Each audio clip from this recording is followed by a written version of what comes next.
Gerai, tai labas vakaras visiems, leiskite pradėti mūsų diskusijų klubo diskusiją. Veikli valstybė, ką darom su reguliavimais ir draudimais. Tema kilo iš mūsų paskutinio susitikimo, paskutinio diskusijų klubo, kuriame mes aptarinėjame Lietuvos ekonomikos konkurencingumą ir kokios aplinkybės, kokie veiksniai galėtų tą konkurencingumą spartinti. Jeigu kas prisimena, tai mes kalbėjome apie užimtumą, apie šešėlį, apie produktyvumą arba našumo augimą ir apie politinį turinį, turint omenyje apie tą trajektoriją, kurioje juda mūsų valstybė. Globos, veikli ir panašiai.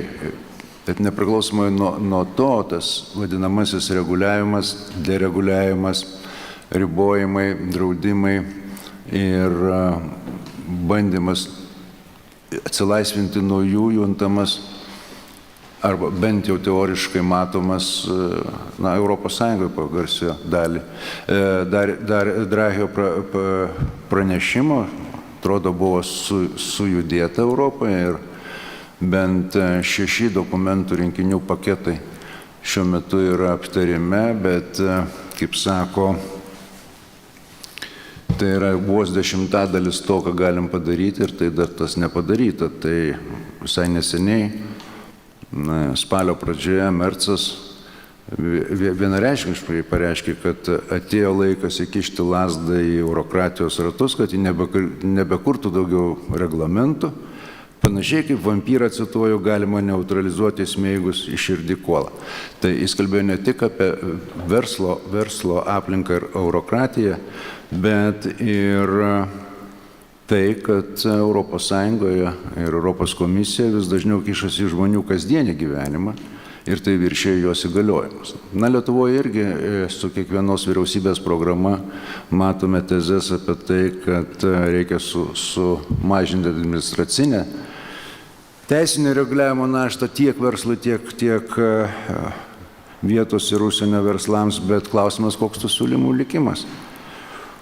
Tai, pavyzdžiui, Lenkijoje mes matome neblogą pavyzdį, kai Tuskas paskiria milijardierių Rafaelį Brošką vadovauti dereguliacijos darbo grupę ir matome jos rezultatus. Mes turime efektyvios, sumaišiau, perteklinių reikalavimų verslui šalinimą komisiją. Tik verslo, kur gyventojams, piliečiams ir ką jinai tą daro, ta komisija irgi nelabai aišku.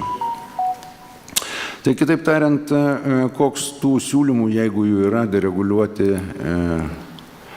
drausti draudimus, likimas, kaip veikia, pavyzdžiui, verslo kontroliuojančios institucijos, ar atliekamas jų auditas, ar matuojama bendra reguliavimo našta ir taip toliau, viskas tas, kas susiję su dereguliavimu šiandien turėtų būti mūsų pokalbio centre. Tai norėčiau prieš užleidžiant, taip sakant, podiumą jos dalyviams supažindinti su jais, tai Simonas Gentvilas, Seimo narys, liberalas. Mes sutarėm, kad jis pradės tokių įžanginių, kaip ir praeitą kartą, įžanginių pranešimėlių, kaip jis mato tą problemą. Taip pat dalyvauja VU Teisės fakulteto partnerystės docentas, advokatas, buvęs teisingumo ministras Gintautas Bartkus, jisai mūsų ekranuose. Taip pat mūsų ekrane Lietuvos laisvosios rinkos instituto ekspertas Ernestas Einarius.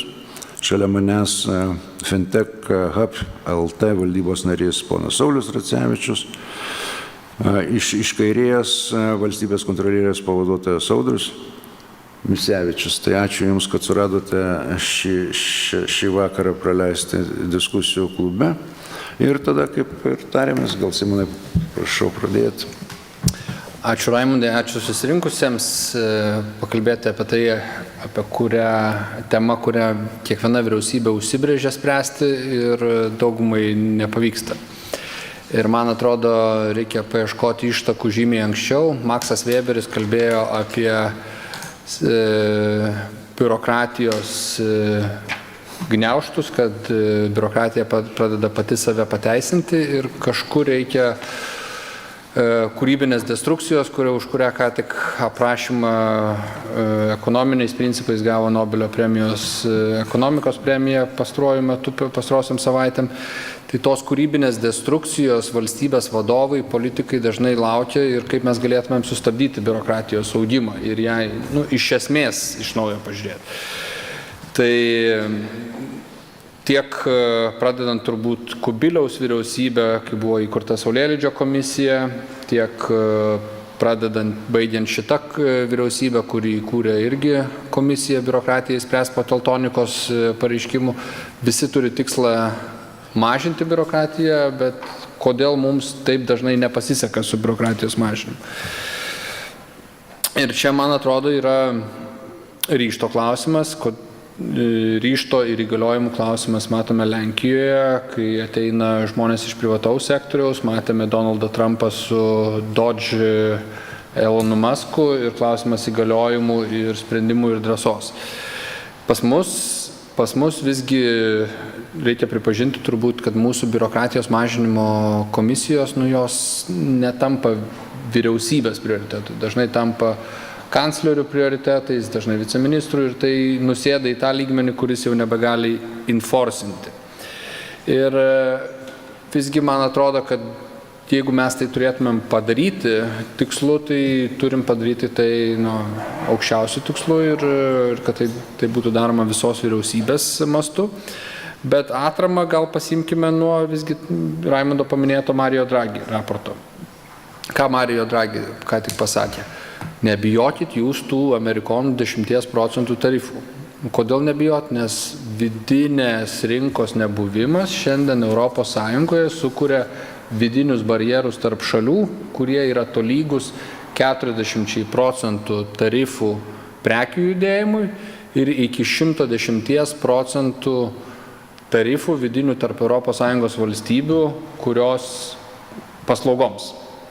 Tai kitaip tariant, teikti kokias nors licenzijuotas paslaugas tarp ES šalių vidinėje rinkoje, tavo paslauga gali padvigubėti dėl to, kad tau reikia atitikti standartus ir licenzijavimą, turbūt fintechai irgi galėtų papasakoti, atrodo, ta pati kapitalo rinka, apie kurią Mario Draghi šneka, bet jinai kiekvienoje valstybėje yra labai defragmentuota.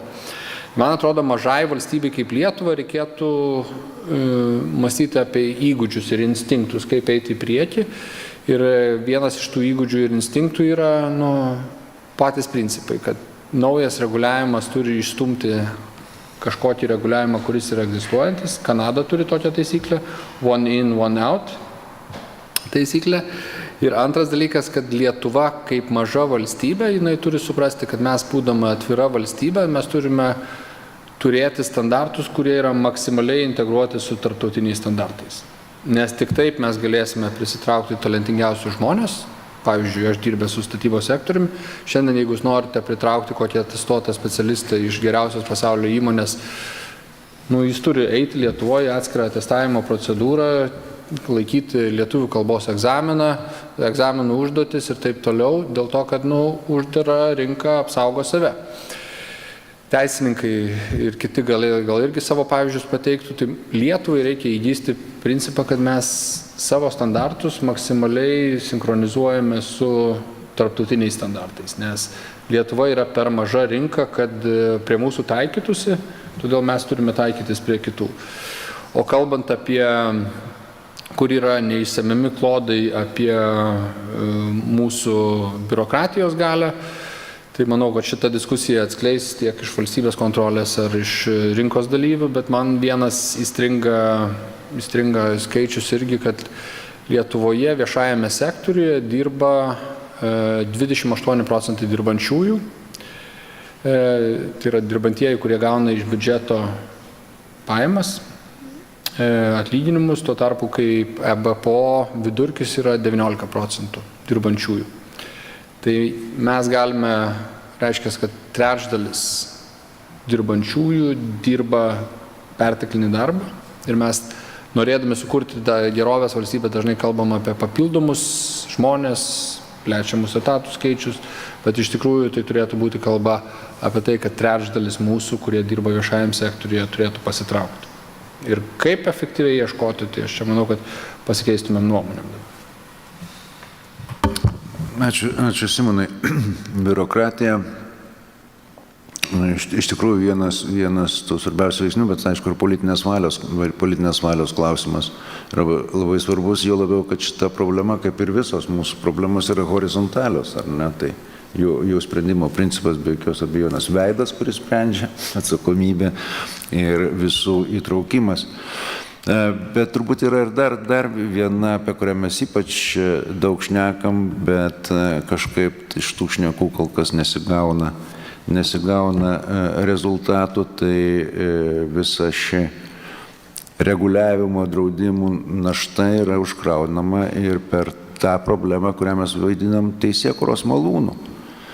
Ar ne? Kai nesilaikome to numatyto ciklo įstatymo vieno ar kito ar pataisos priėmimo, iš kurio gimsta masė absurdiškų situacijų susijusi būtent su draudimais ir reguliavimais. Bet gal šią temą aš norėčiau pakalbėti Gintautą, kuris su mumis, taip sakant, ekrane. Gintautai, prašau, mes nekartą svarstėm šitos dalykus ir netgi kalbėjom apie draudimams įstatymą.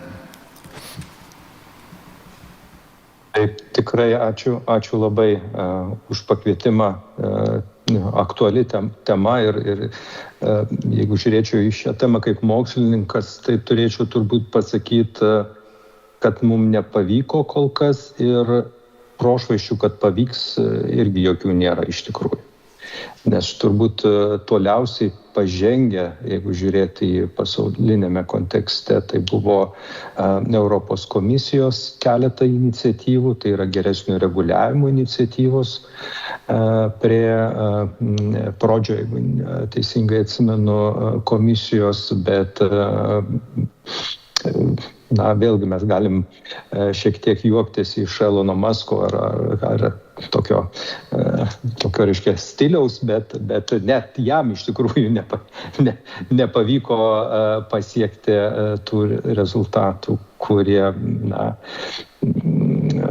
palengvintų. Nors vėlgi, jeigu pažiūrėsim, pavyzdžiui, Trumpo iniciatyvas, tai pirmoji kadencijoje sakė, kad viena taisyklė nauja turi panaikinti dvi, o šitoj kadencijoje jau sako, kad viena turi panaikinti 10. Bet vėlgi žiūrint visgi, kiek tai bus sėkminga, tai abejonių nėra, netgi žiūrėti į patį Mario Draghi ataskaitą, joje mes vėlgi matome tam tikras priemonės, kurios siūlomos ir kurios vėl yra iš tikrųjų susijusios su didesniu reguliavimu, tik tai geresniu arba kitokiu. Ir čia, kai mes kalbame apie reguliavimą, iš tikrųjų mes turėtume matyti dvi tokias sritis. Viena sritis yra privatus gyvenimas, arba mes teisininkai sakome privatinė teisė, tai yra tai, kas yra skirta mum, piliečiams, verslui, jų tarpusavio santykiams, paslaugom, kūrimui ir panašiai. O kita pusė yra valstybės pačios valdymas. Tai pagrindinė problema privačiojoje teisėje yra, galim sakyti, ne tiek teisės gausa teisės aktų, kiek jų imperatyvumas. Tai yra, tos normos yra tokios, kurios neleidžia kitaip šalims susitarti, jos yra imperatyvios. Apie ką aš kalbu, jeigu paimtumėm tokį, pavyzdžiui, akcinių bendrovių įstatymą kaip pavyzdį, kuriame 90% normų turėtų būti dispozityvios, tai yra tokios, kurias mes galim pritaikyti savo poreikiams. Tai šiandieną 75% akcinių bendrovių įstatymų yra imperatyvu. Ir tai iš esmės skiriasi, pavyzdžiui, su vakarų tradicijom. Tai čia, kalbant apie mūsų konkurencingumo pranašumą, iš karto matosi, kad investuoti į tokią valstybę, kuri neleidžia verslui prisitaikyti, arba jau greičiausiai verslas pasirinks kažką kitą ir jis pasirenka. Mes žinome, pavyzdžiui, valstybės, kuriuose yra didžiosios bendrovės pasirinkusios kaip savo buveinę. Tai va, bet vėlgi, jeigu žiūrėti apie naujų įstatymų, tarkim, kūrimą, irgi mes turim šiokius tokius tyrimus, tai yra, ir šiuo atveju galim pasakyti, kad praeitos kadencijos Seimas, tai yra 20-24 metų, šiek tiek perkrypė, pakeitė tą tendenciją, jeigu ankstesnės 16-20 metų Seimas priėmė 2572 įstatymus ir ta tendencija nuo 2004 buvo auganti, tai pirmą kartą jinai sumažėjo per 20-24 metų Seimą. Tiesa, tas sumažėjimas yra, galim sakyti, 200. Kodėl 200 įstatymų ir kodėl tai yra mažai, bet aišku, tai teigiamas poslinkis, todėl kad, pavyzdžiui, 2004-2008 metų Seimas yra priėmęs tik tai 1100 įstatymų. Ir jeigu vėlgi mes lyginsimės su Estija arba Latvija, tai BPO tyrimai sako, kad mes priimam daugiau negu Latvijai 2 įstatymų ir 3 daugiau negu Estai. Ir jeigu čia vėlgi atliksim paprastą tyrimą ir paskaičiuosim, o kiekgi tokių įstatymų galima būtų priimti, tai tokiu atveju mes prieitumėm prie išvados, kad maždaug apie 50 įstatymų per Seimo sesiją. Tai kaip jūs puikiai žinot, mes priimam jų maždaug 4 kartus daugiau. Tai jeigu priimi 4 kartus daugiau jų, tai iš esmės išlaikyti teisėkūros ciklo, diskusijos su visuomenė, ekspertinių vertinimų net nėra kaip ir kalbėti, nes tiesiog jų neįmanoma tokiam kiekiui padaryti.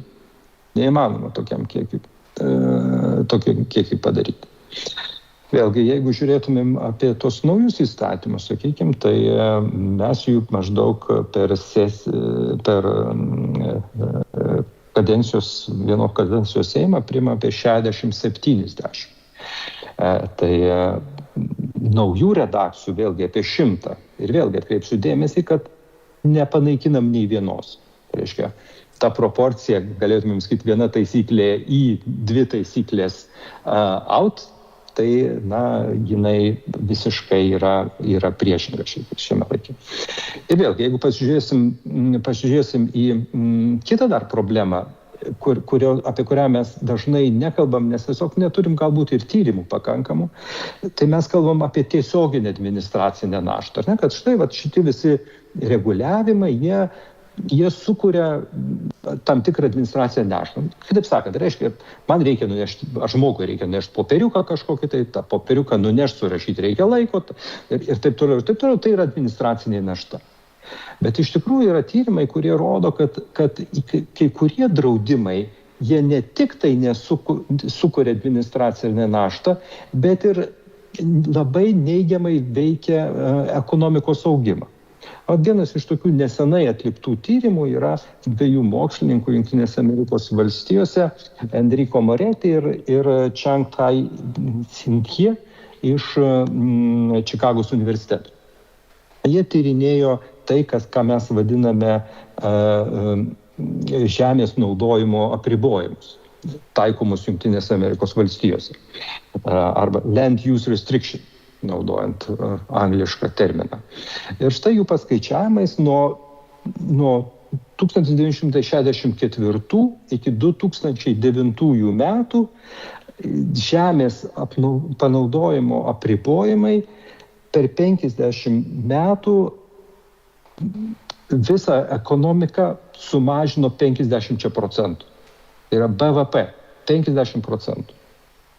Arba kitaip sakant, šiais metais ekonomika būtų net 9% didesnė, jeigu dalis tų apribojimų būtų panaikinta.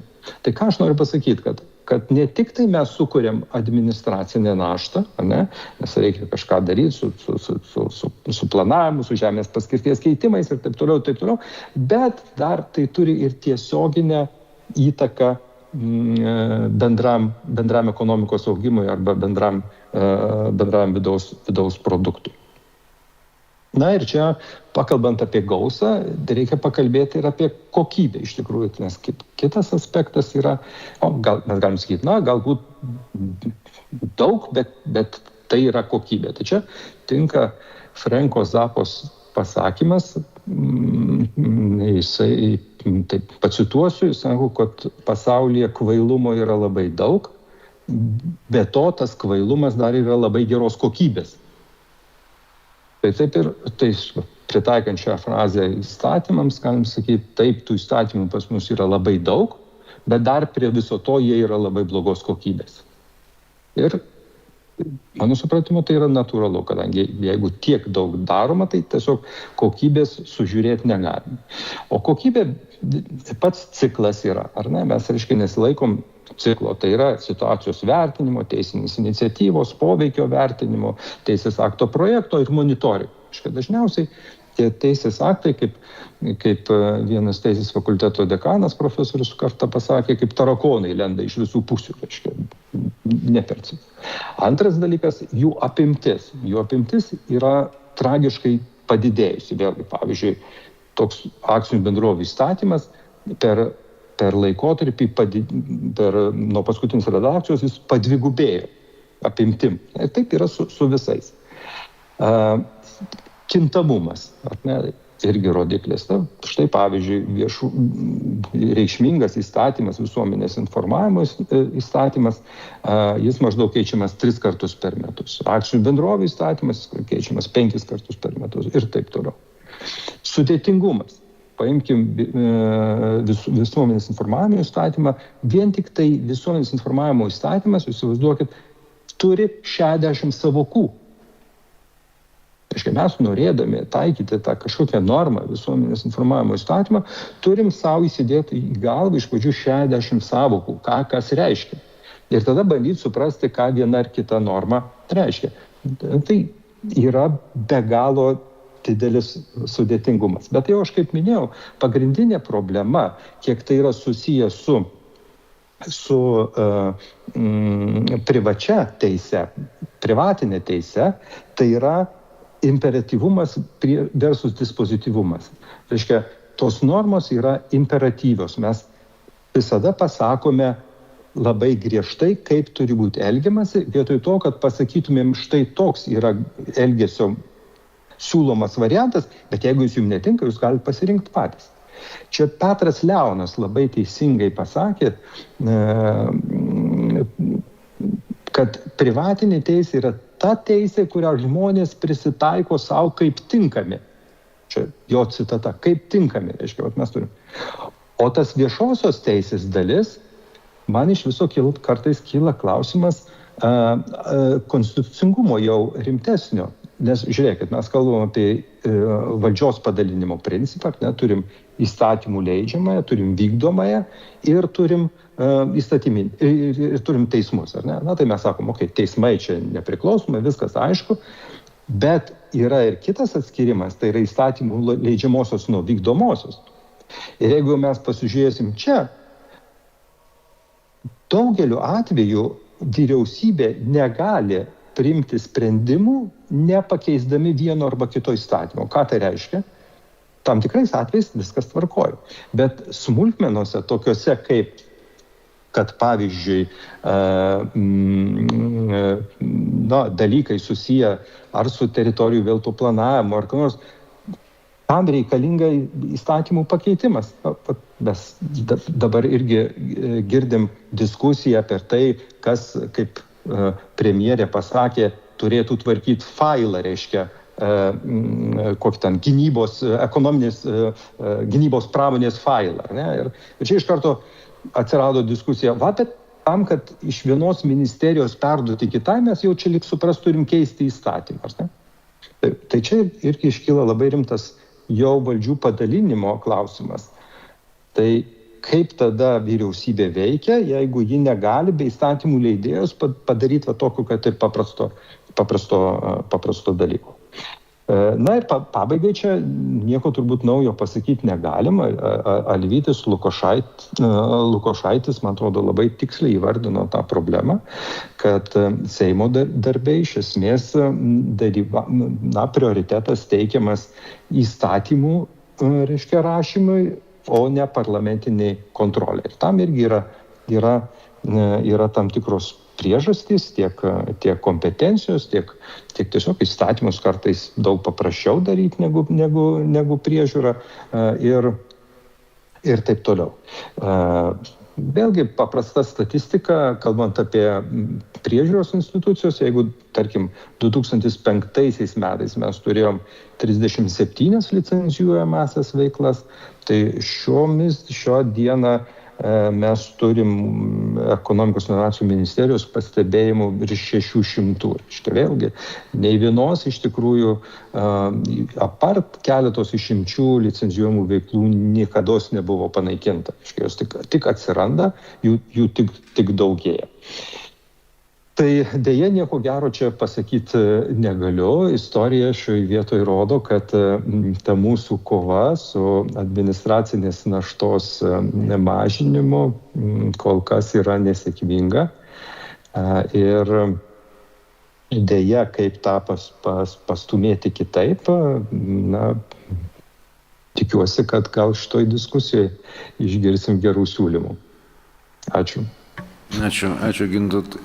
Dėl tos teisėkūros malūno Seime, tai pasiteisinimą, kurie dažniausiai naudoja Seimo nariai, yra gan paprasti. Vienas iš jų, kad manęs rinkėjai klausė, kiek aš įstatymų projektų inicijavau. Ir tas skaičius, taip sakant, lemia jo pareigos atlikimą. Tai čia mes kalbėjom tik apie Seimą, tik užuominom užsiminėm apie vyriausybės ir ministerijų, taip sakant, lygmenį, kur ten darosi dar didesnis srautas po įstatyminių nutarimų, aktų ir taip toliau, kurie dar daugiau suvelia tą visą situaciją, kurią mes šiandien turim. Bet ką daryti, tai gal mes po pasisakymų pabandysim reziumuoti, bet kadangi apie tyrimus buvo užsiminta, tai Ernestas, Laisvos rinkos instituto ekspertas, jūsų institutas nekartą darė panašaus pobūdžio tyrimus, tame tarp ir visai neseniai nagrinėdami šios, turbūt šios, o gal Palucko vyriausybės, dabar man jau sunku pasakyti, bet matyti ten skirtumų didesnių nėra apie kūrimo nestabdančią reguliacinę aplinką. Kitaip tariant, jūs pastebėjot tam tikrų dalykų, kurie yra skelbiami, bet sunkiai įsivaizduojama, kad jie būtų įgyvendinti. Tai jeigu galima, Ernestai, pakomentuokit tą būtent šitą failą. Dabar įprasta sakyti failas. Ačiū už žodį. Pirmiausia, tai turbūt reiktų atkreipti dėmesį, kad kas yra susijęs su produktų reguliavimu, su įvairiais tokiais aspektais kaip licencijuojamos profesijos, tai labai daug iš tiesų ateina reikalavimų iš Europos Sąjungos. Grįžtant prie to Draghi raporto ir jo įgyvendinimo, tai, kaip minėjote, Europos komisija jau pateikė 6 supaprastinimo, tiesiog dereguliavimo paketus, kurie turėtų sutaupyti net 35% administracinės naštos. Ir turbūt aktualu apžvelgti, kaip juda šis dalykas. Praėjusią savaitę Europos parlamentas, kaip turintis tokią teisę, jis atmetė Europos komisijos siūlymus supaprastinti klimato kaitos ir tvarumo ataskaitas. Beje, taip pat ir iš Renew frakcijos liberalios irgi buvo tam tikrų rezervacijų šio klausimu. Tai ką tai reiškia tas atmetimas? Dabar Europoje veikiančios kompanijos, tai taip pat ir Lietuvoje veikiančios kompanijos, turės teikti klimato kaitos ir tvarumo ataskaitas tam tikras, taip pat ataskaitas apie žmogaus teisių pažeidimus jų tiekimo grandinėse. Tai turbūt niekas nesiginčia, kad tikslai yra geranoriški, tačiau kadangi analogiškų reikalavimų konkurentėse Jungtinėse Amerikos valstijose ir Kinijoje nėra, tai paprasčiausiai reiškia, kad tų įmonių, stambių įmonių, tų headquarterių įsikūrusių Europoje bus mažiau, nes tiesiog apsimokės keltis ten, kur tokių analogiškų reguliavimų nėra. Tiesa, turiu pasakyti, kad tas atmetimas nereiškia, kad čia stoja šitas klausimas, tiesiog bus iš naujo vykdomas darybos ir skiedžiamas tas supaprastinimas ir dereguliavimas. Tai tiesiog nebus pasiekti tie užsibrėžti tikslai. Dar vienas punktas apie tą konkurencingumą. Europa įvesdama tokius unikalius, sakykime, reguliavimus, tai ką jin daro, jin tiesiog iškelia tą savo plečia tiekimo grandines būtent į tas šalis, kurios tų reguliavimų netaiko. Tai kadangi analogiški reguliavimai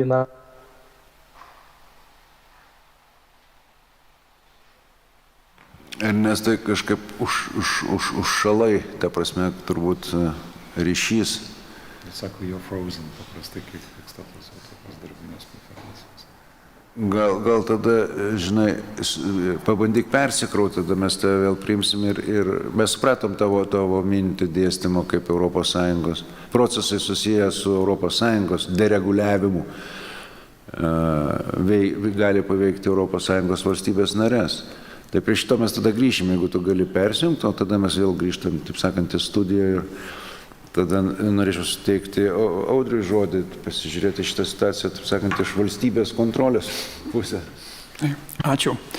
Iš ties, kaip aukščiausio audito institucija, galim kalbėti tik tai iš to, ką esam patys vertinę, tai yra neinterpretuoti to, ko nežiūrėjome. Ir iš ties turime prisilietimų prie šios temos, tai yra ne tiek globaliai, kiek kalbėta, tai yra ne iš Europos teisės kampo, kas iš ten ateina, bet tiek ir teisėkūros kampų esame žiūrėję ir esame pasisakę iš ties, kad esam gana unikalų su savo teisėkūros dydžiu.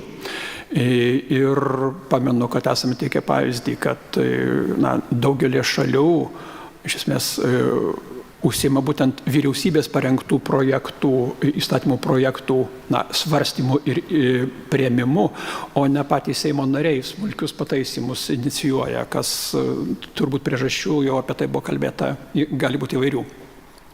Bet truputėlį apie kitką, apie patį valstybės priežiūrą arba valstybinę priežiūrą ir reguliavimus. Tai mes žiūrime kaip į sistemą, kuri turėtų užtikrinti, kad verslas veiktų teisėtai ir saugiai. Ir čia turbūt pasakyčiau, kad tam tikras reguliavimas,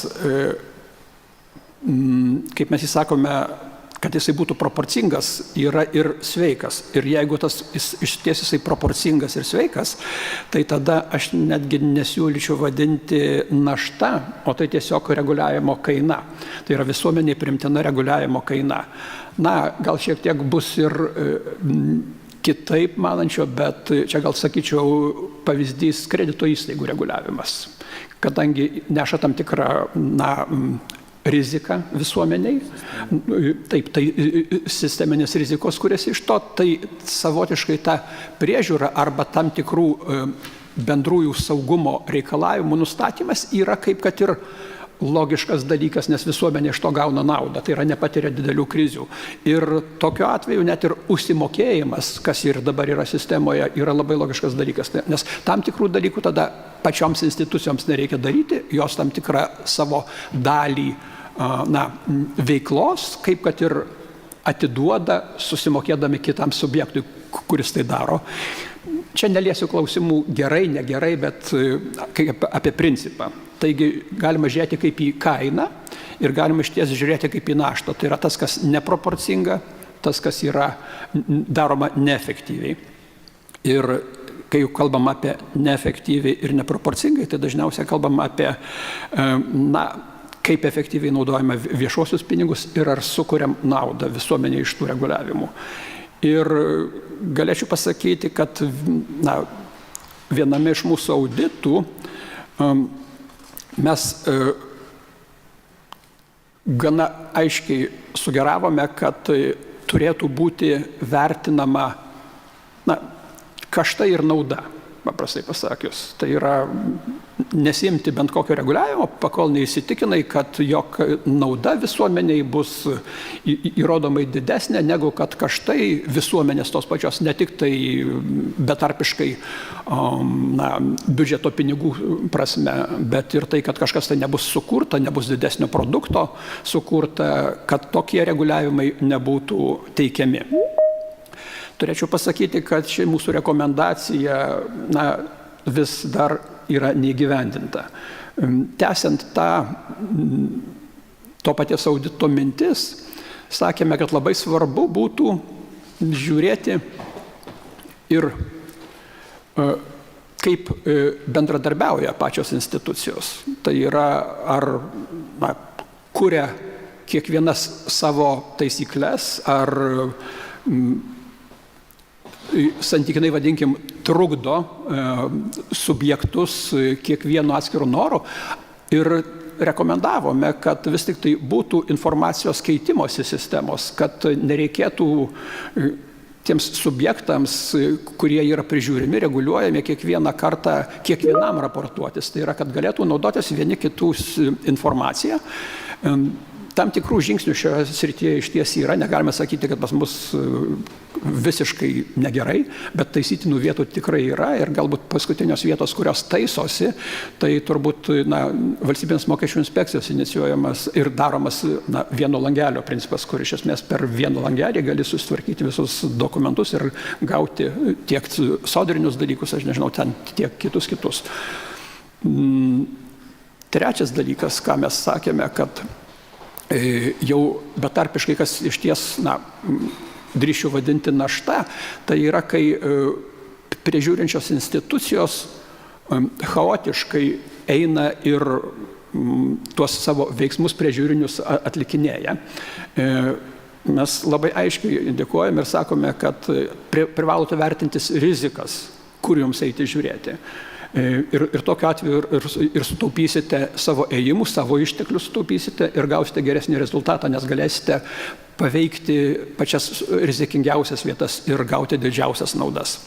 Nes, kaip pavyzdys, sakykime, kad kokį nors hipotetiškai, šio kartu sakau, darbo inspekcijai, nors mes ją taip pat auditavom ir panašų pastebėjimų turėjome, kad dažnai žvelgiama būtent ne iš rizikų kampo, neįsivertinus rizikas, kur reikėtų eiti ir kur galiu pasiekti rezultatus, bet tiesiog iš individualių pasiskundimų. Ir čia sakyčiau, kad turbūt visi suprantame, kad iš esmės tai yra priemonė užmušti instituciją. Paralyžuoti veiklą, įsivaizduokim, kaip ir balionais paralyžuojama oro uosto veikla, iš esmės tai yra metik, siūsk ir kažkas tai neveiks. Taigi, tai dar viena jau tokia detalesnė vieta iš mūsų pastebėjimų buvo.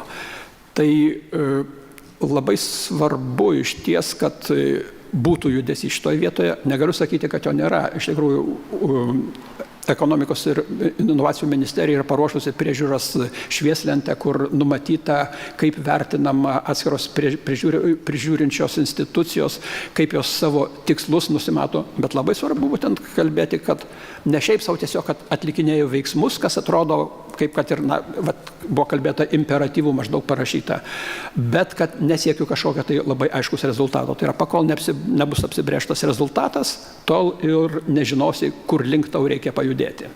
Tai gal kol kas tiek. Ačiū labai, Audron. Jo, tai tas toks įspūdis ir kyla dažniausiai, kad tarsi, kaip čia pasakyti, su popieriais susitvarkome, kuriuose išdėstome, ką reikia daryti, bet ar praktikoje tas vyksta, čia jau turbūt kitas klausimas, ir jeigu vyksta, tai kaip vyksta. Ir iš tikrųjų, jeigu mes žinom, kad šitos problemos testinės, kodėl neatsiranda tos politinės valios, galų gale imtis ir daryti. Jeigu šiek tiek tęsiant, iš ties matomai, kad nėra lengvas klausimas, nes būtent, ko visuomenė tikisi, jeigu prie krašto prieiti, tai ar tikisi tik tai, kad būtų reguliuoti ir kad būtų tik tai falūs pomidorai ir obuoliai tik tai raudoni, ar vis tik tai gali būti įvairiausių dalių. Tai turbūt labai svarbu ir vis tik tai formuoti tinkamus lūkesčius visuomeniai, nes ką formuojam, kokius lūkesčius formuojam, ką sakome, kas yra, ko tau tikėtis, po to ir reikia kažkaip tai bandyti tai atliepti. Tai yra, kuo daugiau sakoma, kad iš reguliavimo bus geriau, tuo natūralu, kad ir to reguliavimo reikia daugiau. Bet dar šiek tiek tęsiant, ką šitas rekomendavom ir kas, tiesą sakant, dar nebuvo atliepta, tai yra vis tik tai prašėme, kad, sakau prašėme, nes rekomendacijos yra, audito institucijos iš ties yra rekomendacijos, o ne nurodymai, kad būtų atliktas vertinimas ir peržiūrėta, o kuriegi tie procesai, kurie reguliavimai iš ties yra reikalingi, kurie gali būti patikėti savireguliacijai, nes tai irgi svarbus mažesnių kaštų priemonės, kurie iš veiksmų gali būti atiduoti, atlikinėti privačiam sektoriui. Šių darbų kol kas irgi netlikta. Tai va šitą ypač įdomu, kitaip tariant, pasidaryti auditą arba pasidaryti sąrašą tų reguliavimų, kurie nebūtini, nereikalingi ir gal net keiksmingi, ar ne? Tai kas turėtų šitą atlikti darbą? Maža refleksija, praeitoj kadencijoje Vidaus reikalų ministerija turėjo tokią užduotį valstybei nebūdingų funkcijų atsisakymo užduotis. Setės kaip setės, bet, aš suprantu, Vidaus reikalų ministerija turėjo. Aišku. Gerai, gal grįšim tada prie šito klausimo. Tai, Sauliau, jeigu nieko prieš, dar Ernestą išklausom, tada eisim į praktiką. Tada aš užbaigsiu. Ernestai, prašau, viskas tvarkoja, atsigaivino, atgimė ryšys, prašau. Taip, ačiū Dievui. Tai iš esmės esmę pasakiau, bet kad supras dabar ką reiškia Lietuvai šitas Europos parlamento sprendimas atmesti tą supaprastinimo, dereguliavimo pasiūlymą, tai kad Europos kompanijos dabar galės būti nubaustos net 5% pasaulinės apyvartos siekiančią baudą. Europos komisija tiesiog siekia, kad šitas reikalavimas būtų taikomas įmonėms turinčiams virš 1000 darbuotojų, o baudos kiek sušvelnintos, tai net, ir toksai siūlymas buvo atmestas. Dar kitas dalykas apie pačią tą teisės aktų infliaciją vėl Europoje.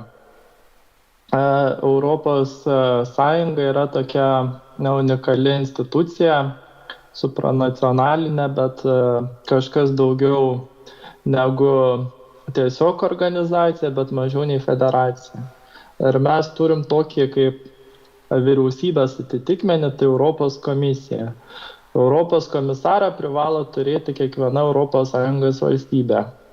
Valstybių yra 27, reiškia ir Europos komisarų yra 27. Ir atsidarius Europos komisijos puslapyje tam tikrų tų komisarų pareigas, sunku suprasti, ką jie daro. Bet ir suprantama, kad jeigu tu jau gavai portfelį, tu turi kažką pasiūlyti, tu turi parengti kažkokį tai siūlymą, teisės aktą. Ir iš to tokio kaip ir institucinės sandaros iš dalies kyla ta teisės aktų infliacija Europos lygmenio. Tai kol kas tiek. Aš tik tai gal papildysiu, apie ką mes čia kalbam, kaip mes kalbam apie ES tikslą taisyklių supaprastinimą, arba taip tariant, paprastesnė reglamentavimo sistema. Tai čia kalbama apie 6 vadinamosius dokumentų rinkinius liečiančius atskiras sritis, kuriuose bandoma, taip sakant, supaprastinti, nuimti administracinę išlaidas, naštą ir taip toliau, pradedant nuo, taip sakant, piniginės išraiškos tokios naštos iki popierinės. Tai vienas yra tvarumas, tai pirmas paketas. Tai šiuo atveju kalbama apie patikrinimus ir ataskaitas, kurios turi įmonės teikti, įskaitant anglies dioksido dalykus ir panašiai, kurios yra gremėzdiškos, daug atmenys išlaiko ir taip toliau ir panašiai. Antras yra ES investicijos, taip tariant, investicinės aplinkos dereguliavimas, na, taip galim sakyti. Trečias, jeigu aš neklystu, trečias yra bendra žemės ūkio politika. Čia niuansų daugiau, bet šitas paketas atrodo juda sparčiausiai. Ketvirtas liečia mažas vidutinės kapitalizacijos įmonės ir skaitmenizaciją. Čia ketvirtasis, penktasis gynybos reikalus. Čia mūsų turbūt irgi labai įdomu, čia kalbama apie supaprastintus viešuosius pirkimus, taip toliau ir panašiai. Ir šeštas, cheminės medžiagos. Tai čia info bendram supratimui, kur link juda Europos komisija ir kokie debatai automatiškai kyla kokiam kryptim Europos parlamente. Bet einam arčiau, taip sakant, Lietuvos ir Saulius, kuris susidūręs, aš taip suprantu, su šito reikalu, taip sakant, gyvenime tikrovėje, gal pasidalintų savo įžvalgomis. Gerai, bet aš jau kalbėsiu kaip asmuo reguliuojamas jau daugiau negu 30 metų, negu labiau atstovaudamas tokia kolektyvinė nuomonė, profesinės organizacijos, kurios atstovauja labiausiai reguliuojamą sektorių. Ir žinoma, labai įdomi čia yra diskusija, yra, kad daug kalbama tas bloga, nas blogai, žinot, truputį primena, kai vaikai tarpusai sako, ta mokyta bloga, na bloga, panašiai. Žinokit, nieko asmeniško, man tas patys klausimai kyla ir aš pamandau kartais užduoti klausimą, o kodėl mes kalbame pastoviai, čia tas blogai, tą reikia keisti, reguliavimas toks ir nelabai kas vyksta.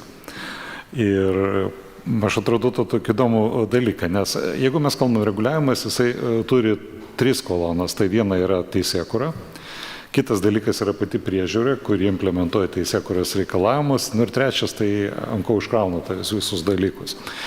Ir pasirodo, kad visos tos 3 kolonos, žinokite, turi savo, kaip sakant, beneficiarus, kurie turi malonumą, kurie gauna didžiulį džiaugsmą iš to viso reguliavimo kaip proceso. Man šiek tiek sunkiau yra kalbėti apie tą teisėkūrą, kur ten kokie yra džiaugsmai yra. Čia buvo minėti tam tikri dalykai Europos Sąjungoje, bet jeigu kalbėti apie priežiūrą, džiaugsmas yra, tai yra visiškai žmogaus tokio netobulumo dalykai, kaip tu gauni kartais didžiulę valdžią, pradedi naudotis, tau vis labiau patinka ir panašiai. Čia nieko nepadarysi, čia yra mūsų, kaip sakant, žmogiško netobulumo dalykas. Man tai ypatingai yra gerai žinomas dalykas, kas susijęs su tais, ant kurių ta priežiūra uždedama, nes ten džiaugsmas yra didžiulis ir tai yra visa industrija, nes jeigu atsiranda kažkokie tai, sakykime, normatyviniai aktai, atsiranda priežiūros institucijos, eina kaip ir vykdo tos normatyvinius aktus, tai yra didžiulės teisininkų pajėgos, yra didžiulės konsultantų pajėgos. Man kurį laiko teko ir pačiam būti konsultantų, labai patiko. Jeigu paimti tą visą bendrą, kiek tu įdedi energijos ir kiek tu gauni paskui pajamų, tai labai geras santykis gaunasi. Ir čia iš tikrųjų yra tokia problema, nes mes dažnai manome, kad reguliavimą kažkoks tai turi būti transcendentas, visuomenė, valstybė. Ten yra daug žmonių, kurie daro tam tikrus veiksmus, kurie gauna, kaip aš sakau, džiaugsmą arba tikrą naudą iš reguliavimo kaip iš proceso. ir teisėkūrai yra gaunama nauda iš reguliavimo, ir priežiūrai. Tai aš nesakau, kad ten gaunama kažkokia, jinai yra piniginė nauda, ne, bet kaip tu gauni didžiulės galės ir gali tai visą save realizuoti per tą galę, tai yra didžiulis malonumas. Ir jeigu kalbėt apie jau tą pačią, ant kurio tą reguliavimas uždedamas, tai taip yra visa industrija. Nieko asmeniško, ten iš tikrųjų gerą darbą ir advokatai, ir konsultantai atlieka, bet jie tiesiog suranda didžiulę veiklą ir labai gerai apmokamą veiklą dėl to, kad egzistuoja teisėkūra reguliacinė, egzistuoja priežiūra, kuri gali traktuoti vienaip ir kitaip. Ir žinokit, turi įsipatenkinti. Ir kaip galvoju, sakai, čia būtų visuomenė geriau, čia būtų valstybė geriau. Nėra ten tokių veikėjų, tokių transcendentų kaip visuomenė, kaip valstybė. Tai yra daug žmonių, ties vieną, sakykime, pakopą, ties kitą pakopą ir ties trečia pakopa yra. Ir tuos dalykus nugalėti tai nėra labai paprasta ir jie dažnai yra tokie kultūriniai. Ir mes, kai matome skirtumus, yra, pavyzdžiui, Amerikos ta visa reguliacinė sistema, yra Šveicarijos, yra kažkokia tai kiniška. Ir tai yra dažnai paremta ne tiek tokiais, kai čia valstybė transcendentas, paimsim, padarysim, bus nauda valstybinė. Yra daug kultūrinių dalykų, nes, kaip amerikiečiai ten atsirado, jų tauta, we're proud being of self-governing. Mes esame džiaugsmingi, būdami save patys valdantis. Atitinkamai tas kultūrinis dalykas yra atspindi ir tų žmonių kažkur tai protuose veiksmuose. Jie turi savo vieną reguliacinę praktiką. Matomai Šveicarija, kuri pastatyta ant susitarimų, ten daug yra savireguliacinių dalykų ir kur ten, pavyzdžiui, nėra licenzija. Jie netgi, kalbant apie finansų sektorių, daug turi atidavę galių tą vadinamą self-regulated organizations, kurie tas kaip tai ir licenzijas išduoda. Jeigu matomai paimti Pietryčių Aziją, Kiniją, tai ten daug sureguliavimo sutik, jeigu manęs nemato transcendentas, tai aš galiu daryti, ką noriu. Toks reguliavimas klėtos pasidaromas. Ir mes paskui atsidūrėm ir tuose visuose dalykuose, kad tas reguliavimas, vėl ten transcendento nėra, ten daug yra suinteresuotų žmonių ir tada veikia tos grupės kultūriniai dalykai. Ir jeigu mes turime tą europinį reguliavimą, išskyrus gal Šveicariją, ko paremta, prancūziška kultūra, Napoleono kodeksas ir vienas yra. Jeigu mes turime Jungtinę karalystę, net ta pati priežiūra finansų rinkos, kur FSA of UK, ten irgi daug yra to prudent man rule, jinai irgi yra labai kultūrinė yra. Lietuvoje, pas mus dar kalibruojasi, yra įvairių dalykų ir gerų dabar dalykų atsiranda tokių su rizika susijusių. Pietryčių Azijoje nėra, nes jeigu ten tavęs transcendentas nemato, aš darau, ką noriu. Kai pamatys nubaus, aš tada jau nedarysiu. Amerika vėl turi savo praktikas. Tai tuos dalykus įspręsti, tai yra, sakau, tai yra giluminiai kultūriniai dalykai ir jeigu mes norime turėti tam tikrą rezultatą, labai reikia tos kultūrinius giluminius dalykus atsižvelgti ir tada galima tos dalykus taisyti. Nesakau, čia galime ilgai kalbėti ir tas blogai, ir anas blogai, ir tas blogai, ir tas blogai, bet vėlgi mes neturim jokio transcendento, kuris pasakytų, aš valstybė, aš padarysiu, kad būtų gerai. Ne, mes turime labai daug žmonių, kurie turi savo interesus.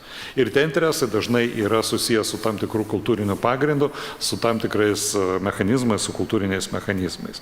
Tai kaip spręsti, tai čia galima bus toliau pakalbėti, bet tiesiog mano nuomonė, tai nėra paprasta problema, tai yra žymiai gilesnio lygio problema ir mes turime labai skirtingas reguliacinės aplinkas. Tai jau toks patyrimas per 30 metų, galvoju, kas, kur, kaip, o paskui viskas į kultūrinius dalykus susiveda. Irgi originalus ir įdomus požiūris, bet tik tai jisai iš karto byloja, kad šitas procesas, jeigu ir pajudėtų, jis bus ilgas ir sakai, nebus jis nuobodus, bet jis bus ilgas. Taip, jis nebus nuobodus ir pavyzdžiui, net yra sprendimai, jeigu taip jau sakytų, užbėgant už akių, reguliavimo ir savireguliavimo yra toksai bandymas sudėti vieną vietą. Pavyzdžiui, vėlgi aš negaliu kalbėti apie kitas, bet, sakykime, labiausiai reguliuojama finansų rinka yra. Yra priežiūros institucija, pavyzdžiui, ir jeigu daugelį atveju, Europos atveju, ta pati priežiūros institucija ir traktuoja tą įstatymą ir baudžia. Tai pavyzdžiui, Singapūre dėl kažkokių kultūrinių dalykų yra toks susidaręs standartas, kad priežiūros institucija, jinai ten sudaroma taip iš tokių, sakykime, komisinierių ar kaip, kurie atstovauja tą vadinamą jau kažkokį interesą. Rinkos interesą, valstybės interesą labai konkrečiai tenais susirinkti mokesčius, ten dar kažkokius kitus dalykus, iš Centrinio banko prudencinius dalykus. Ir tada, kaip sueina tie žmonės, jie tada bando surasti tą bendrą sprendimą. Nes, iš tikrųjų, dažnai priežiūros priežiūra kaip įvyksta. Mesgi turime teismą, teismas yra nepriklausomas, yra advokatas, yra prokuroras, yra teisėjas. Dažnai, kur būna yra vadinama priežiūra, kurį ten ir pati prižiūri, traktuoja įstatymą ir pati baudžia. Čia mes Lietuvoje turime ir Europoje daug tokių dalykų. Tai gal vienas iš tokių dalykų, kaip iš tokių pataisimų, tai galėtų būti, ką mes turime normalų teismą. Mes turime kaltintoją, mes turime gynėją ir mes turime teisėją, kuris nusprendžia, išklausęs abiejų pusių argumentus. Daugeliu atveju priežiūra yra vykdoma taip ir pati priežiūra ištraktuoja, ką daryti ir pati tave dar nubaudžia. Čia gal iš toks sprendimas, jis labai įdomus yra pavyzdys, sakykime, čia Singapūras, čia nėra Pietryčių Azija, čia labai specifinė šalis. Tai bet irgi kultūriniai dalykai, matoma, jie kažkur tai turi taip gyventi, jie turi taip sutarti, jie turi tos dalykus atskirti ir tas jų priežiūra atsispindi. Gerai, pabandom tada, kiek čia mes... Taip, prašau, bet tik tai prie mikrofono reikia. Specialiai laikraštis. Gerai, prašau. Tiesiog tą mūsų diskusiją noriu nuleisti keliais laipteliais. Labai atsiprašau, jūs girdit? Žemyn ar veikia mikrofonas? Ir tai paskatino tokios dvi istorijos čia vykusios gal 1,5 mėnesio laikotarpį ir panašiai. Kažkas tai mane kreipėsi tą socialinį erdvėj dėl Sosnovskio barščių. Aš ten sakiau, pasidomėsiu, nes buvo toks mintis, kad gal niekas apie tai nieko nežino.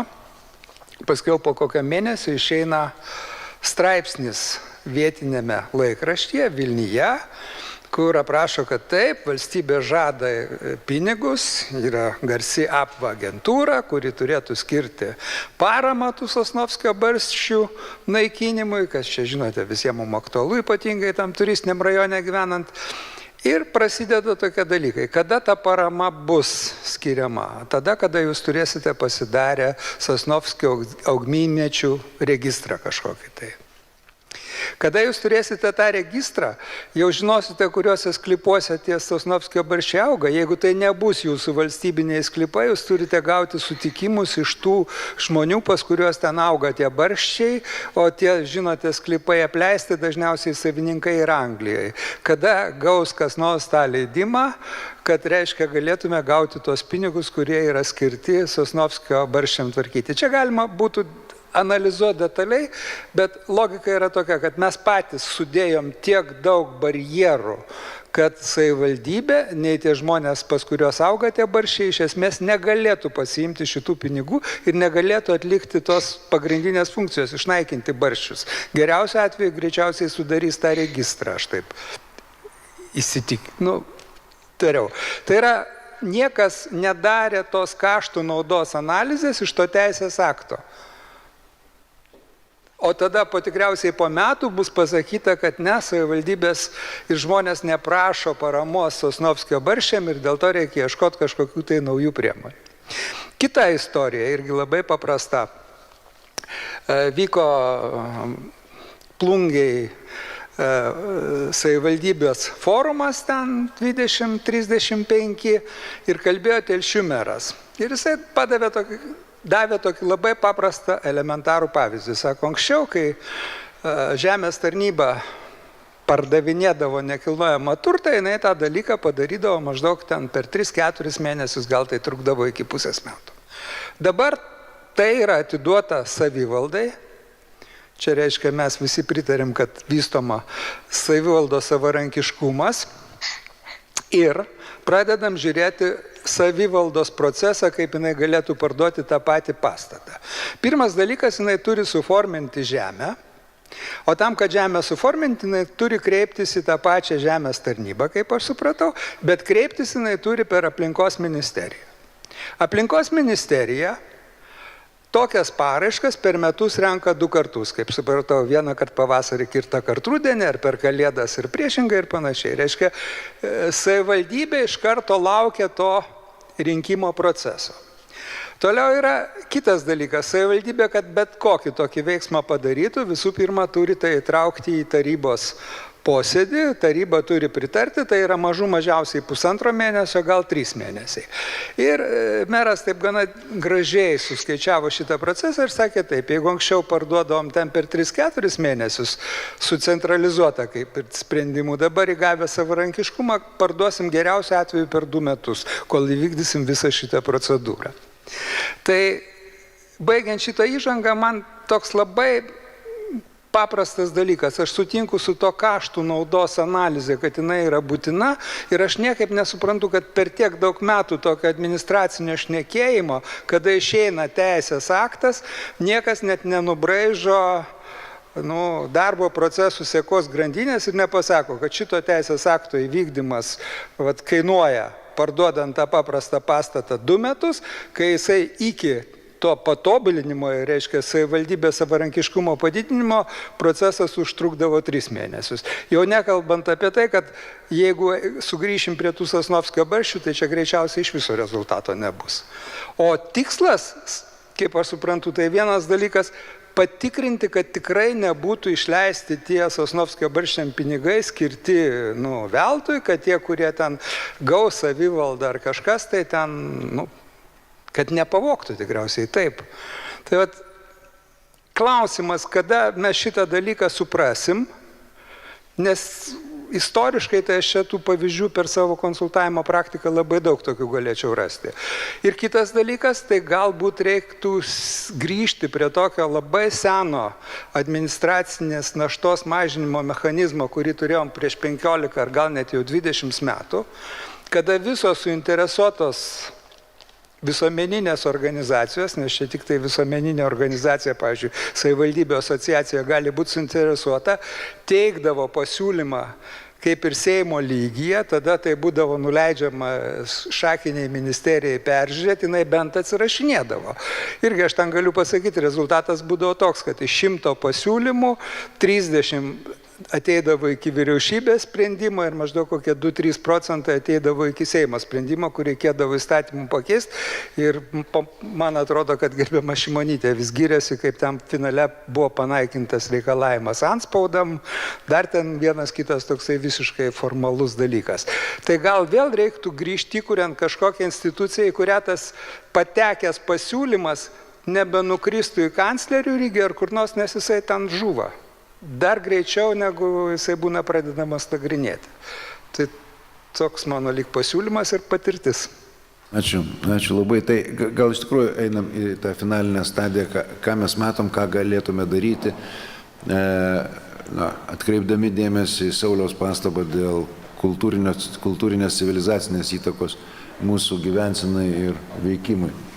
Tai gal tada pabandom pasižiūrėti, kas įmanom padaryti su teisės malūnu. Mes žinom, ir Audrius dar kartą priminė, kad dauguma tų priimamų teisės aktų įstatymų yra parengiami pažeidžiant teisę. Kitaip tariant, pavyzdžiui, jeigu reikalinga teisės aktų ex ante vertinimas, tai valstybės kontrolės duomenimis vos keliems iš 1000 teisės aktų buvo atliktas privalomas išsamesnis ex ante vertinimas. O valstybės įstaigos pasirodo, net 110 valstybės įstaigų yra, kuriams pavesta atlikti teisinio reguliavimo stebėseną. Nedalyvauja apskritai. Ir ciklą mes žinom, ar ne, to įstatymo parengimo, viešosios politikos ciklas, situacija, teisėkūros iniciatyva, teisės parengimas, priėmimas, stebėsena, vertinimas, ar ne. Tai jeigu būtų jis pilnai įgyvendintas, tai iš tikrųjų, kaip ir jau Gintautas minėjo, tai per sesiją būtų priimami atitinkamai ne tūkstančiai, ne šimtai, o keliasdešimt įstatymų. Tai klausimas, kaip šitą situaciją spręsti? Juk apeliacijų į šitą schemą buvo tikrai per daugelį metų, daugelį kartų. Gal čia iš tikrųjų reikia su įstatymais, taip sakant, elgtis per įstatymą, gal čia reikia pataisos Seimo statute įtvirtinant būtent tokį ciklą ir nieko daugiau. Ir visa kita, kas nepraeina, tiesiog stabdyti. Gintai, gal tavo čia būtų mintis, kalbant apie teisę, paskui pabandom pavažiuoti žemyn. Dėl pačios kiekybės. Tai čia yra tos senas posakis, kad ką reikia daryti, jeigu nori mesti rūkyti. Tai reikia mesti rūkyti. Tai čia irgi toks, ką reikia daryti, jeigu nori mažiau įstatymų priimti, reikia mažiau įstatymų priimti. Tiesiog ir tiek. Nieko čia nėra. Ir pavyzdžiui, mano požiūriu, tai mes esam tokioj stadijoje, kur toksai tiesiog bandymas kažkokiom tai nedidelėm priemonėm pakeisti, tai vargu ar yra įmanomas. Ir aš tai, pavyzdžiui, agituočiau už tai, kad būtų netgi tam tikras skaičius. Mes susitarėm, kad per šitą sesiją mes priimsime nedaugiau negu 50 teisės aktų. Ar panašiai. Kažkoksai tai toksai.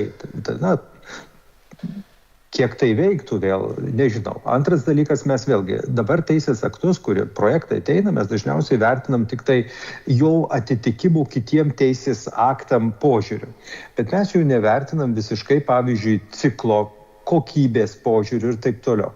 Pavyzdžiui, ar kodėl tada bent jau tą vieną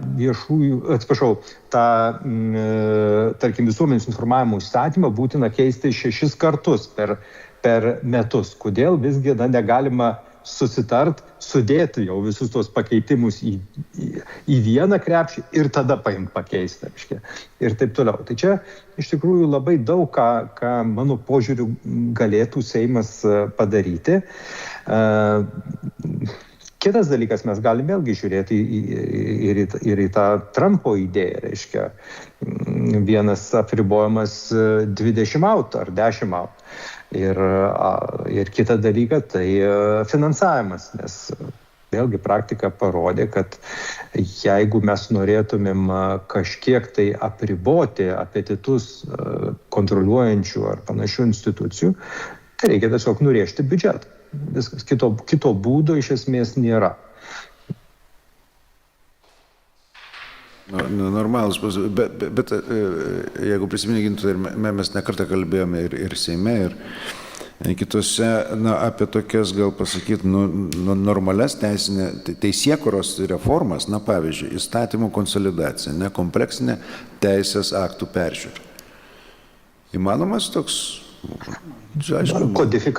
Taip, čia yra klasikiniai dalykai, kodifikavimas, teisės aktų peržiūra ir taip toliau. Vėlgi, jūs įsivaizduokite, jeigu mes po 70 teisės aktų naujų priimam per kiekvieną reiškia, Seimo kadenciją. Reiškia, aš suprantu situaciją 2004 metais ar dar anksčiau, o dabar vis tiek mes laikom tą patį tempą, reiškia, mes staiga pasigaunam. Čia beje dėl finansinių rinkų reguliavimo. Yra toks irgi labai puikus tyrimas Harvardo profesorės Robertos Romano atliktas, apdovanotas Wallenbergo premija, kurie analizuoja Jungtinių Amerikos valstijų finansinių rinkos reguliavimo pokyčius nuo 1900 metų iki dabar. Tai jos pasakymas, jos išvada yra labai paprasta, kad net Jungtinėse Amerikos valstijose mes galėtumėm sakyti, priimami teisės aktai šioje srityje finansų yra proginiai. Tai yra, jie yra priimami įvykus konfliktui ir skubiai į tai reaguojant. Krizei. Kai nei tos krizės priežastys, nei kodėl neįvyko, yra nežinoma. Ir čia, ta reakcija gal ir natūrali, ar ne? Įstatymų leidėjas nori parodyti, kad jis kažką daro. Bet problema dar yra ir tame, kad, kaip jinai sako, dar tie reguliavimai yra dar ir stiki. Tai reiškia, yra lipnus, jie niekados daugiau nebeperžiūrimi ir nepanaikinami. Tai o vėliau išaiškėja, kad nei tai susijęs su tom krizėm, nei su kuo nors. Ir tada, kai mes kalbam, kad štai finansų rinka yra reguliuojama dėl to, kad mes norime ramiai gyventi, tai čia irgi yra tam tikra prasme iliuzija, nes mes nežinom, ar šitas reguliavimas, jo pasiekmė būtent ir yra saugi ir tvari ten finansinių institucijų veikla ar panašiai.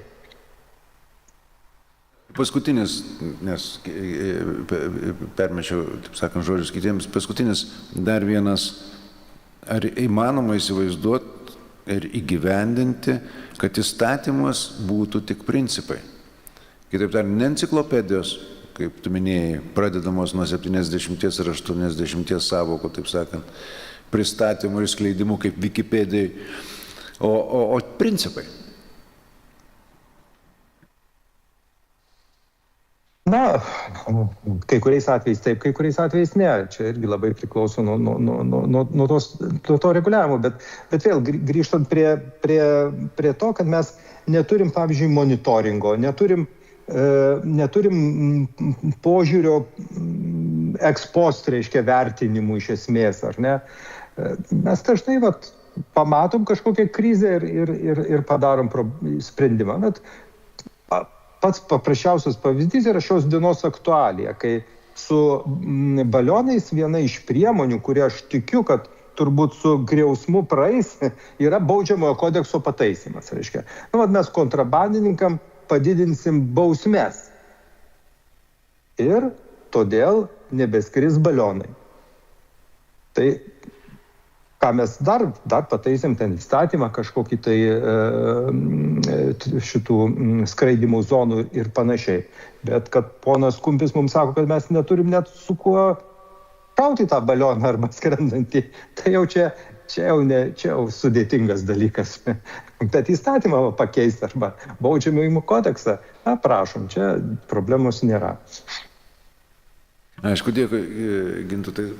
Gal Simonas pratęstų, ką daryti, ką darom. Man labai įdomi profesionalių teisininkų nuomonė, gerbiamas Gintautas. Ką aš praktikoje, politinėje praktikoje susiduriu, tai vyrauja nepasitikėjimo kultūra Lietuvoje. Ir kažkurio laikmečio, turbūt iš didelio chaoso, Lietuva nepriklausomybės laikmečių išeidama turėjo labai stipriai suveržti viešuosius pirkimus, maks reglamentuoti dėl to, kad vyko nebaudžiamumo atmosfera. Ir mes valstybę užkalėm iki tokio lygmens, Laisvosios rinkos institutas kažkada sakė 89 000 teisės aktų. Ir jie tik plečiasi dėl to, kad vyksta STT kultūros perėjimas į vykdančiuosius lygmenius. Kad turi reglamentuoti valstybės tarnautojo ir rinkos dalyvio elgesį iki tokio lygmens, kad, pavyzdžiui, STR parašyta, kokiu atstumu reikia išdėlioti rozetės šiandien. Kai kuriuos STR-ose yra.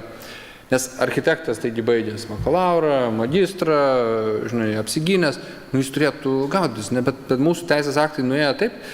Ir daugumą teisės aktų, ir kito Gintovo čia paminėtas dėl NŽT, kodėl atsirado dabar tas sulėtėjimas nuo 3 mėnesių iki 2 metų? Dėl to, kad STT reikalavo. Tikrinkim savivaldą, nepasitikėkim, aprašykim kiekvieną procedūrą, 3 patikrinimas.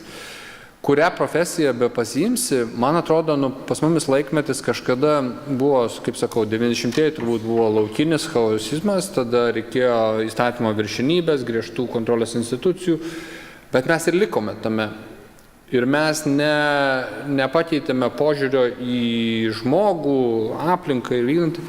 Ir čia su danais, aš iš Kopenhagos universiteto buvau į Lietuvą pasikvietęs jų.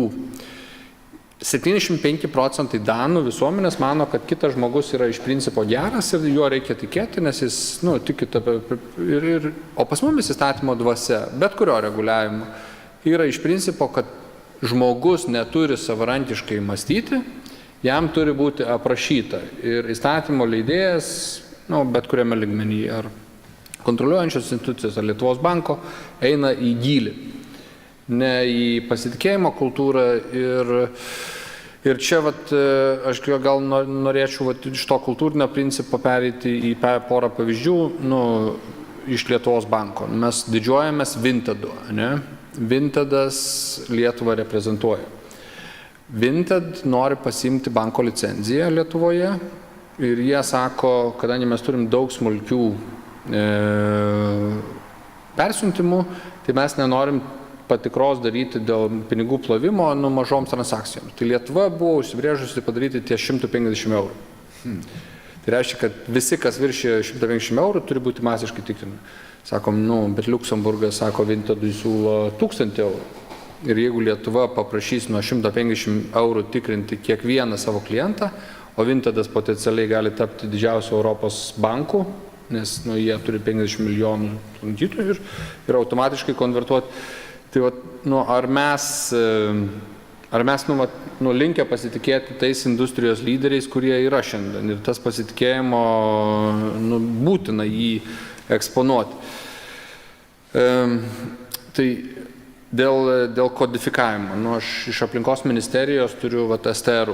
Yra STR 70 skirtingų nuo GOST standartų ateinančių STR, kurie iš esmės architektui nepalieka savarankiškos mąstysenos. Tai mes pradėjom praėjusią kadenciją daryti statybos kodeksų kodifikavimą, bet tai yra ilgalaikis politinis darbas, kuris politikam yra nelabai įdomus.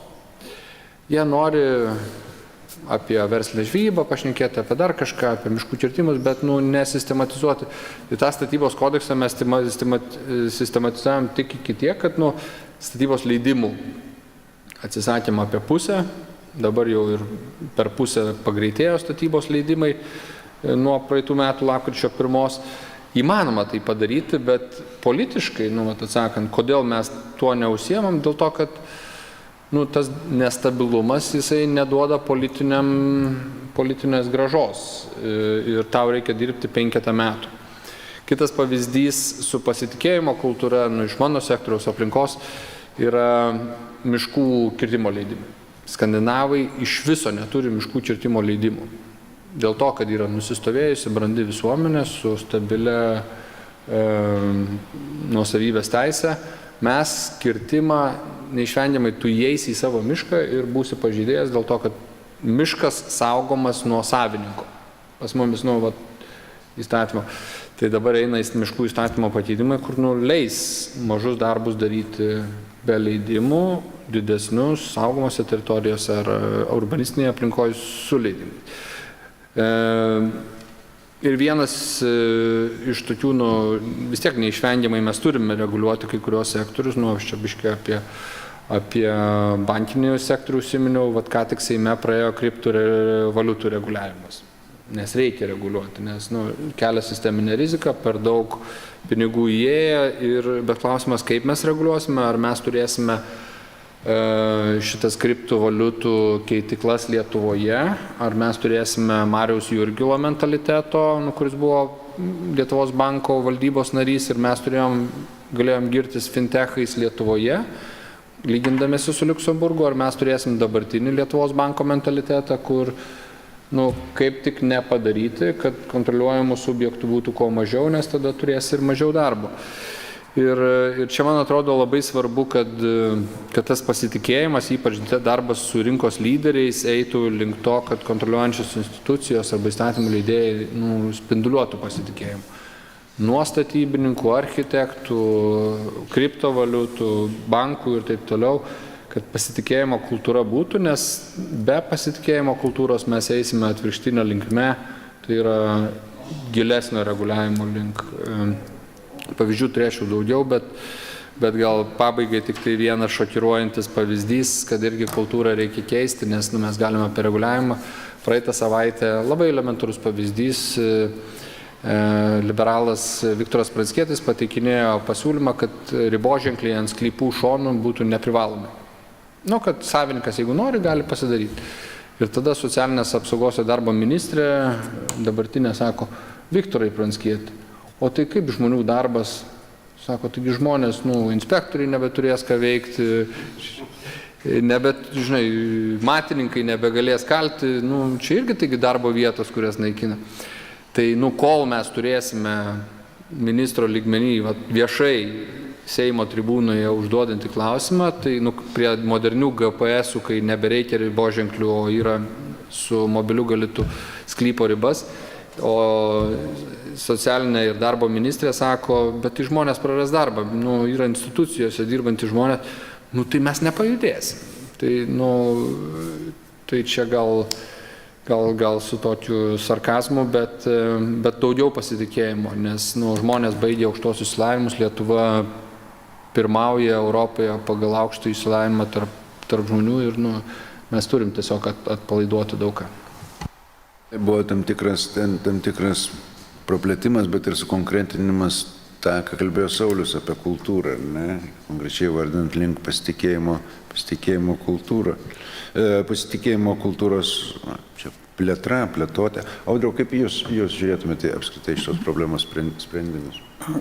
Kadangi, kaip sakiau, pasisakinėjom tik tai iš savo atliktų darbų, tai gal labai trumpai tiesiog bent jau mūsų rekomendacijas įgyvendinti. Irgi trumpai, bet aiškiai. Šiaip tų pasiūlymų netrūksta, kaip galėtume spręsti, bet aš nenoriu kartotis tų pasiūlymų. Ir jie kartojasi, tie pasiūlymai, problema, kai visada su ta politinė valia. Ir jo, dar vieną, Aš atsiprašau, ir tarp principo, nežinau, ar valstybės kontrolė, ar Gintautas Bartkus, ar Laisvosios rinkos institutas tą vardina, bet subsidiarumo principas.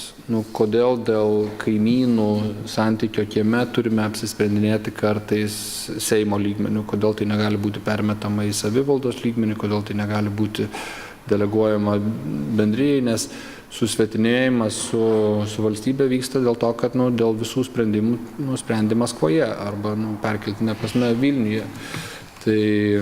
Tai man atrodo, sprendimų priartinimas prie žmogaus leistų juos padaryti taiklesnius ir artimesnius. Aš tai manyčiau, visgi Lietuvoje čia iš tikrųjų yra teisingai pasakyta, tas noras reguliuotis yra labai keistas, nes kultūriškai mes esame pakankamai, kaip sakyti, transaktyvus, transactive. Mes galime susirasti kažkokį make a deal ir susitarti. Tai yra gana toks kultūrinis dalykas ir čia toks yra daugiau politinis sprendimas atėjus kokiai tai valdžiai, laimėjus rinkimus, kokie tai politiniai jėga ir jų grupė, tiesiog priimti tokį sprendimą, mes tiesiog naikiname ir mes nežiūrime ir viskas. Tikrai mes galime susitarti, tas visas yra dalykas. Bet dar yra toksai vienas momentas, matote, čia kur Simonas minėjo, iš tikrųjų ten viskas susitvarkė, ten kur Vintatas prašė, tikrai praėjo tie pataisimai, čia yra susijęs su supaprastinta klientų patikra. Tas argumentas, kad ten labiau Olandija buvo, ne Liuksemburgas, dar viena jurisdikcija veikia, taip suverkė ir tikrai Vintatas gavo ten tam tikrą traktuotinį dalykai, kurie yra šiaip kelpiami iš direktyvų ir reglamentų, nekeliami iš direktyvų nacionalinę teisę, bet leidžia tada jo direktyvos pratraktuotas buvo padaryti ir čia tikrai didelis pliusas Lietuvos bankui, išgirdo, suprato ir panašiai. Bet čia tie minėti pavyzdys, matote, irgi buvo tam tikri sprendimai susijęs su žmonėm. Ir čia yra labai toks įdomus dalykas, jis fenomenas yra Nassim Nikolas Taleptas, vadinamas skin in game arba rizikuojant savo kailio aprašyta. Klausimas, ar tų reguliuojančių įstaigų, ypač didžiųjų vadovai, jiem yra leidžiama turėti tą savo skin in the game. Jeigu leidžiama, jeigu jie nebijo, jie tada iš tikrųjų gali daug ką daryti, kaip minėti pavyzdžiai. Čia gal vienas tikrai geras pavyzdys, pavyzdžiui, o kodėl, pavyzdžiui, Lietuvos banko vadovas turi 2 kartus po 5 kartus kadenciją, gal 1 kartą po 10 padarom, jis yra visiškai nepriklausomas patampa. Čia daug tokių yra dalykų, galima pažiūrėti ir tą visą reguliacinę aplinką, kad nereikėtų konkuruotis, nereikėtų eiti kažkokiu dalyku, išrenkam tokį, žinote, kaip Amerikos aukščiausio teismo, arba kažkaip kaip monarchai ilgam laikotarpiu ir žmogų leidžiam pilnai realizuotis, jam nereikia persirinkti. Ta turėjimas skin in the game, jeigu būtų, pavyzdžiui, tų priežiūros institucijų vadovams duodama galimybė, bet objektyviai, duodant ilgesnės kadencijas ir tu atbūni, tu tiesiog išeini, aš manau, daug kas labai pasikeistų. Tos baimės buvimas, jis nėra geras dalykas. Kaip nėra baimės, tai iš tikrųjų atsiranda žymiai daugiau drąsos ir su ta priežiūra elgti žymiai paprasčiau. Jo, įdomus kampas, bet mūsų laikas bėga, aš iš tikrųjų, kaip visada, YouTube sukasi mūsų įrašas ir jo ta stenograma, grubiai tariant, ne smulkiai, bet stambesnė stenograma, kurioje bus išfiksuotos tos idėjos, apie kurias čia mes kalbėjom ir to, ko nekalbėjom, bet už kuluaruose šnekame, tai jos bus surašytas, pavyzdžiui, apie verslo kontroliuojančių institucijų auditą, revizijų mažinimą, savireguliacijos skatinimą ir panašius dalykus. Mes turime ir pakankamai įdomų ir politikams, ypač liberalios pakraipos, tai yra liberalams, įdomius pasiūlymus, kurios teikia Lietuvos laisvosios rinkos institutas be tam tikrų reikalavimų, vadinamai perteklinių reikalavimų verslui šalinimo komisijai, kurios įgalumų mes kol kas abejojam. Bet nepaisant to vis tiek tie pasiūlymai yra gan įdomus. Iki pasiūlymo parengti teisėkūros pagrindų įstatymo pakeitimo įstatymo projektą, nustatantį, kad perkeliant ES teisės aktus, kurie dabar praktiškai vyksta automatu, taikomi analogiški teisėkūros reikalavimai kaip ir nacionaliniams teisės aktams. Bet čia, kaip žinote, problema, kad tie reikalavimai, kuriuos mes taikom nacionaliniams teisės aktams, dažniausiai yra popierė, bet netikrovė. Bet šiaip pasiūlymas, man atrodo, irgi įdomus. Aišku, reikia žiūrėti, kaip čia bendroji koreliuoja su tokiu pasiūlymu, bet tam tikrą prasme išsiaiškinimas irgi būtų pozityvus. Ir daugelis kitų, kuriuos reikia pagaliau surinkti į vieną bloką ir paversti politinės veiksmais, įskaitant, ir teisėkūriniais.